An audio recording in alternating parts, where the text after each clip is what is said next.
அவர் கொடைக்கானல் இருக்காரு, ஒரு துபாயில இருக்காரு. இவர் வந்து ஆன்மீக சுற்றுலா மாதிரி கோயில் கோயிலா கிளம்ப போலாம் அப்படின்னு கிளம்பிருக்காரு. இது முழுக்க முழுக்க விஜயனுடைய ஜோதிடர் ரத்தன் பண்டிட் வெற்றிவேல் கூட இருக்காரு. ஆரம்பத்துல சசிகலா அவர்களுடைய ஜோதிடராக ஜெயலலிதா அவர்கள் பேரை சொல்லி ஜெயலலிதாவுக்கு நான் தான் வந்து ஜேஜேன்னு பேர் வச்சேன், செல்வி ஜெயலலிதா பேர் வச்சேன் அப்படின்னு சொல்லி ஒரு சொல்லிட்டு இருக்காப்ல. அந்த ரத்தன் பண்டிட் வெற்றிவேல் இல்லாம இவர் வீட்டை விட்டு நகர மாட்டாப்ல. நீங்க பாருங்க, நேத்து அந்த புகைப்படத்துல வந்து விஜயோட பின்னாடியே வந்து அந்த ஜோதிடர் இருப்பார். கட்சியோட பொறுப்பாளர், முக்கிய பொறுப்பாளர் கூட பொறுத்தப்ப இல்ல. போதும் சாட்ட, எலெக்ஷன் தான் முடிஞ்சிருச்சு, இன்னியும் விஜய் தான் பிடிச்சு தொங்கிட்டு இருக்கேன்னா நீ எவ்வளவு ஒரு கேவலமான பிறவியா இருப்ப. விஜய் விஜய் விஜய் விஜய் அப்படி சொல்லி சொல்லி நைட் ஆனா கூட சாட்டைக்கு தூக்கத்துல கூட விஜய் தான் வரும்னு நினைக்கிறேன்.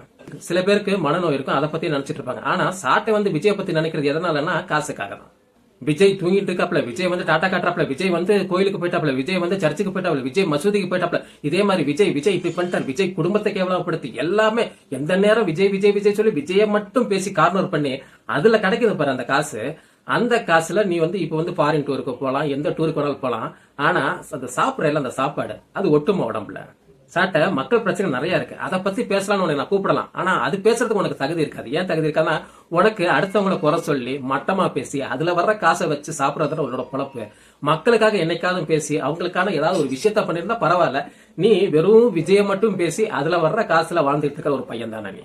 விஜய் திருச்செந்தூர் கோயிலுக்கு போனா உனக்கு பிரச்சனை ஆயிருது. ஏன்னா வேலை கையில எடுத்தா இல்ல இது எங்க அண்ணன் தான் வேலை தூக்கணும் அப்படின்னு சொல்ற ஒரு கூட்டம் தானே நீங்களா.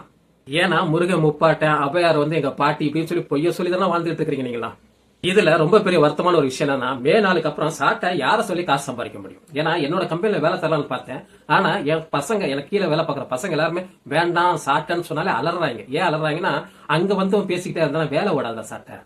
அது நீ நல்லபடியா பேசியிருந்தா பரவாயில்ல, நீ தான் அடுத்தவங்களை குறை சொல்லிக்கிட்டே இருப்ப. அப்போ எப்படி வேலை தர்றது? மே நாளுக்கு அப்புறம் சாப்பாடுக்கு என்ன செய்வ சாட்டை?